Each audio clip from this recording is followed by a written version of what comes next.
Welcome, everybody. It is January 29th. Can y'all believe that? January 2017. This is the last Sunday of the month. We're moving into February. We got the Super Bowl next week. We got the Pro Bowl game today. A lot of things going on in sports, but right now we're focusing in on the NFL. We're going to focus in on the NFL for the next couple shows. A lot of great things going on over there in the NBA. We'll get to that, though, here after the Super Bowl coverage and everything is done after next week's show. Do tune in next week. We will be doing a Super Bowl show at noon next week, noon Mountain Time next week. So tune in to catch that. That's going to be a fun show for sure as we break down and talk about Super Bowl memories, break down the game, go over some matchups. So that'll be good. But getting in today, speaking of matchups, last week I spoke profusely. I spoke real about how I felt the matchups were going to go in those championship games. As we all know, if you listened to the show last week, I was very much wrong on my predictions. Both teams that I took, both matchups that I thought were going to go in their favor or could go in their favor, went horribly wrong. As the Falcons demolished the Green Bay Packers 44-21, and New England pretty much did the same thing to Pittsburgh 36-17. Now, last week I told you guys I was taking Green Bay, I was taking Pittsburgh. I thought they would stay on their hot streaks. I thought the matchups kind of were in their favor, and matchups did not matter last week. Last week for the Pittsburgh-New England game, it came down to game plan. Pittsburgh's defensive game plan was ridiculous. Losing Le'Veon Bell early hurt them. They never got into a groove after that. They decided to try and pretty much go away from the running game at that point, and ultimately they were not able to compete. You gave Tom Brady way too much time. He's out there picking you guys apart, finding Chris Hogan all over the field. 180 yards I think he ended up with, and a couple touchdowns because just nobody covered him. Just bad defense. Changed up your defensive game plan you had the whole season up until that point, or at least the second half of the season, that aggressive, striking nature that the Steelers had been playing with, and they pretty much laid back. And it's almost like they tried to outthink Belichick. They tried to out-Belichick. Let's take away one thing. We'll sit back in a zone and try and take away all the passes. Well, you sat back in the zone. You didn't have enough pressure. Their offensive line controlled the offensive line, the line of scrimmage. And Brady had all day to pick them apart. And that's what it did, to the tune of 36 points. So great game for New England. That's one thing, too. Everybody's saying how disappointing championship weekend was. Are you kidding me? Those were great games. They were blowouts. If you were a Falcons fan or if you were a Patriots fan, you couldn't have had any more fun watching those games. Now, okay, you don't have a pony in the show. You don't have a dog in the race. I get it. You want to see a closer game. You want to see it come down and be some kind of dramatic finish. Well, that's just not how it works out. I don't have a dog in the show right now. Haven't. Detroit got knocked out first round of the playoffs. But that was good football to watch. It really was. And over on the Atlanta-Green Bay side, everything I told you guys that needed to happen for Atlanta to win that game happened. I told you Aaron Rodgers would have to come out and not be hot like he's been the last 8 weeks. He wasn't hot at all. I told you guys they would have to have some injuries, some issues. They had injuries and issues. They had untimely penalties, uncharacteristic penalties. They had turnovers that hurt them inside the 5-yard line. Multiple interceptions where guys weren't open and Rodgers was trying to make too much happen. It wasn't clicking. They didn't stay hot. So everything that I had mentioned that the Atlanta Falcons needed to have happen, they got. And kudos to Atlanta. They played a great game. They had a great offensive game plan. Kyle Shanahan once again showed his mettle as far as a play caller. The ball got shared. It was all over the field. Number of different receivers. Both running backs got involved. Multiple tight ends. Great offensive game plan. Now, they're going to have a great offensive game plan for the Super Bowl. We'll talk more about that kind of stuff in the Super Bowl show. But, hey, I got it wrong. Let's real talk, right? This is what we do on this show. Let's be real. I got both the predictions last week horribly wrong. Both teams I thought had good matchups as far as the linebackers being able to be involved in defense. Green Bay somehow always having to manage to have something for Atlanta and stick with them, even though they're typically outmanned. None of that happened last week. Atlanta came out and rolled. New England came out and rolled. We got a great Super Bowl 51 matchup next week. So, that's enough talk of how I got all that wrong. Let's move into some topics for this week. I put 2 polls out there this week. I put them out there in the Google Plus communities. There is now a Real Deal Sports Talk Google Plus community, so check that out. Join that if you want. Post your sports articles, your sports polls, and maybe we'll get some of them on the show. I'll continue posting my polls out there. We're going to use these each and every week as part of the show. And I put 2 polls out there this week. Who is the greatest NFL postseason quarterback of all time? And who has the greatest NFL postseason franchise of all time? We're going to start off with the quarterbacks. This one I almost did as a joke. I think quarterbacks get way too much credit. We always talk about they got the win, they got this, they got that when we're talking about quarterbacks, and you never hear, this offensive guard has 101 career wins. You don't hear about a running back. You don't hear about the receivers, how many they have. What we talk, and we give all the credit to the quarterback because he touches the ball. He's pretty much the face on every play offensively. So I almost put this one out there as a joke. I think we should, have just as many negatives for quarterbacks as we should for other players. If a running back is stopped behind a line of scrimmage, he gets negative yards.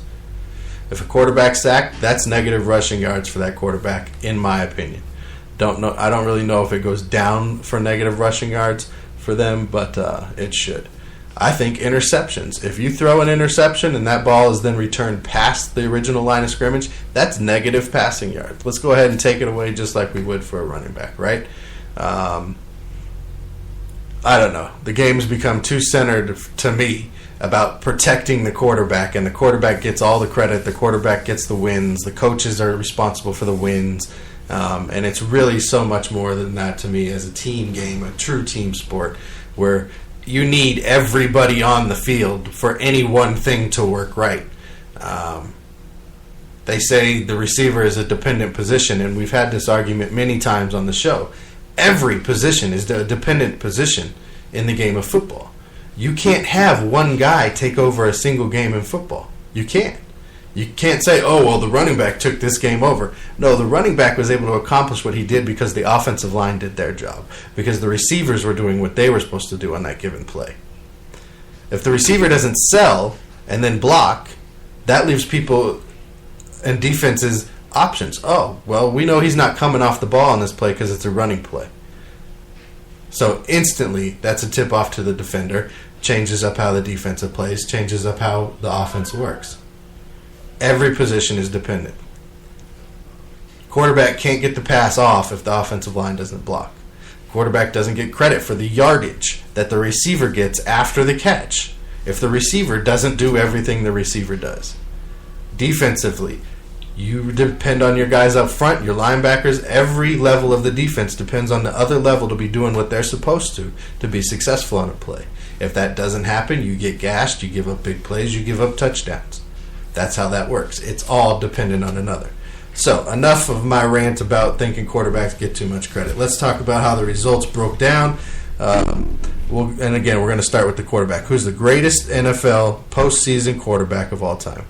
Now, when I put this out there, I was thinking Super Bowl era. I should have specified on this poll. I did not. We had hundreds of results come in, hundreds of votes, many comments coming in also on these polls, which was great to see. Hopefully we'll convert some of those people also to listeners and not just fans of the polls. But as the poll went, I was thinking Super Bowl era, okay? I wasn't thinking all-time NFL postseason. because really there wasn't a true postseason before the Super Bowl era. It was just whoever had the best record in the two conferences played for the league championship. The true playoff system and everything like that came around after the Super Bowl era started up. So I put in this poll Joe Montana, John Elway, Terry Bradshaw, and Tom Brady. Why? Montana played in 4 Super Bowls. Elway played in 5 Super Bowls. Bradshaw played in and won 4 Super Bowls. Brady is going to his 7th Super Bowl. Now, I could have included Jim Kelly, but he lost 4 Super Bowls. I knew how that was going to go for him in this poll, so I didn't include him in the poll. I could have included Bart Starr. In the first 2 Super Bowls, won 3 NFL championships prior to those 2 Super Bowls. But again, I was thinking just Super Bowl era. I didn't want to go back too far. Then I would have had to include people off the Browns, the people off the Lions, different people off the Packers. And I put another column. I said, hey, if there's somebody else you guys think it's not one of these 4, go ahead, comment who you think that is.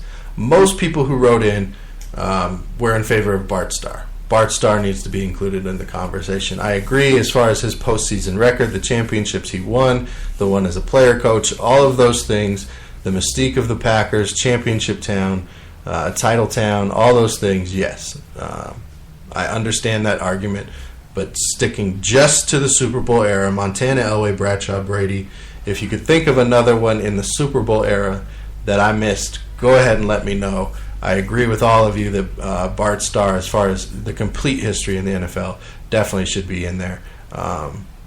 And, there should probably be a couple other guys who were also then at that point to be included in there that we're not talking about either.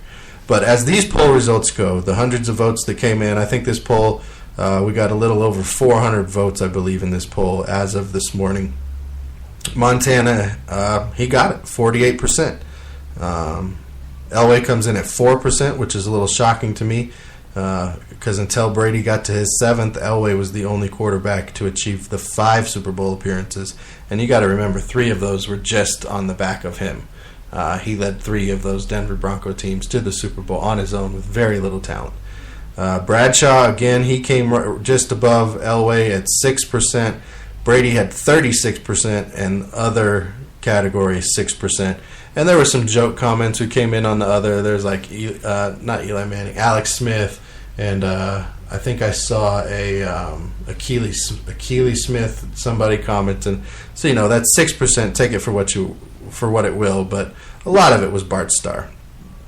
And honestly, at this point, greatest postseason Super Bowl era NFL quarterback, you have to give it to the way we give everything to the quarterbacks, because, it's them who did it. It's the quarterback who accomplished these things.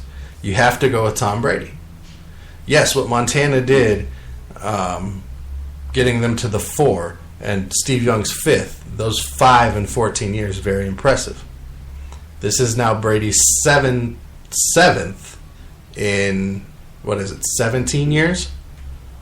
So almost half of the Super Bowls he's appeared in his career. He's been in the Super Bowl almost every other year.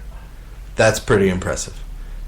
Now again, you know how I feel about it. It wasn't Brady. There's a lot of team that has to go into that. There's coaching, there's game planning, there's luck that has to be involved. All those types of things to get there. But you can't take it away. You can be mad about it. You don't have to like it. You can wish that it was your guy. You can wish that it was your team. But the New England Patriots, with Tom Brady and Bill Belichick, are on their way to their 7th Super Bowl since the year 2000.